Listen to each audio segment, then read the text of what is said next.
we have a problem. The book Dune spoils the shit out of its own plot. Its very first chapters reveal some of its biggest plot points, events that, if not spoiled, would have been hair-raising moments of suspense. But despite blowing its wad, the book is somehow very suspenseful. But before we get to how that's even possible, we need to look at the spoilers themselves because they're big things like Duke Leto's death, Paul almost being assassinated, Dr. Yue betraying the Atreides.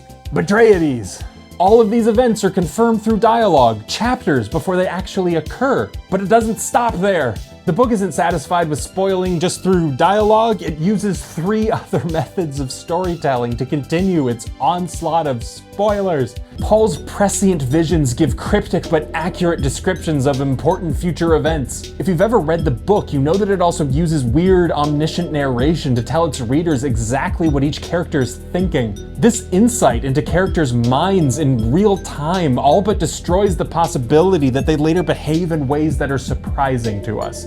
And just in case you had any lingering hope that maybe some of these spoilers were just red herrings, each chapter is preceded by a historical entry that confirms these spoilers will indeed happen.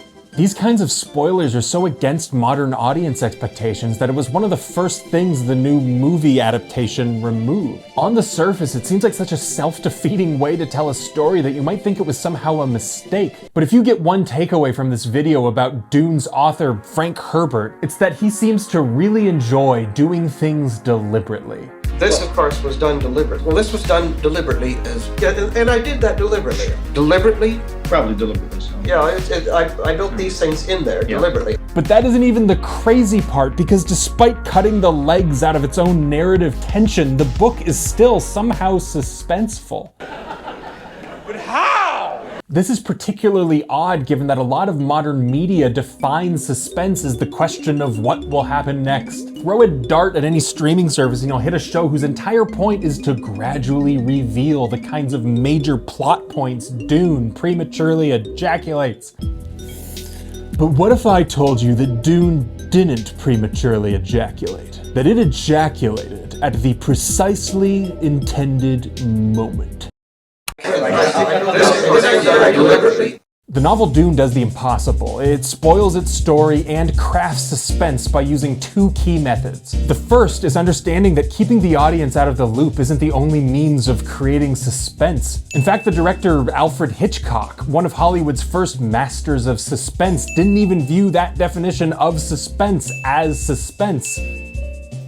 Suspense. Hitchcock believed in the distinction between suspense and shock, which he describes as 4 people are sitting around a table talking about baseball, 5 minutes of it, very dull. Suddenly, a bomb goes off, blows the people to smithereens. What do the audience have?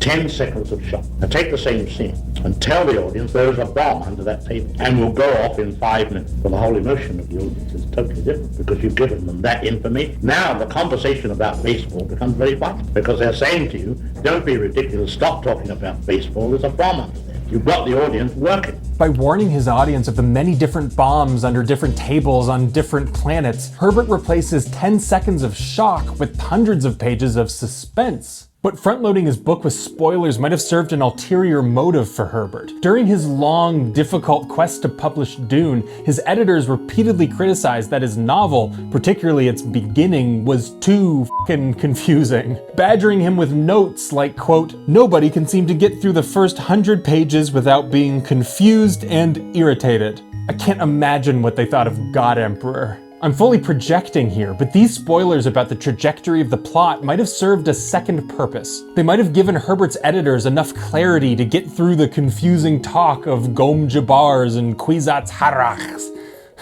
Because amid all the cool stuff that we love, the Dumbos can still go, okay, so that guy, he's gonna die.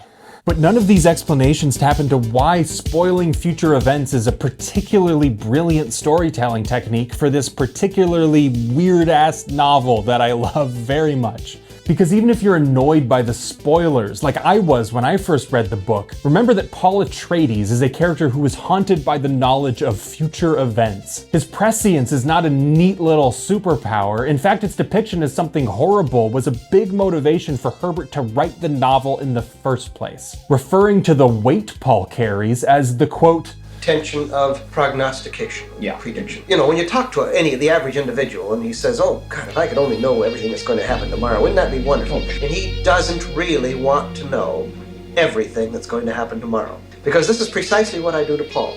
We carry this to its logical outcome. He knows everything that's going to happen. He's lived this one before. Well, think of how boring that is. But think of how mysterious and terrifying it would be to everybody else. Yes. Sure. By spoiling his plot, Herbert connects his readers to his protagonist by giving us the same indelible knowledge of the future that plagues Paul. The experience of reading Dune, if you really want to get meta with it, is an immersive Paul Atreides simulator. So much of the book thematically is about the consequences of knowing the future, and what better way to hammer that point home than to tell the audience all the terrible events that we, like Paul, are powerless to stop.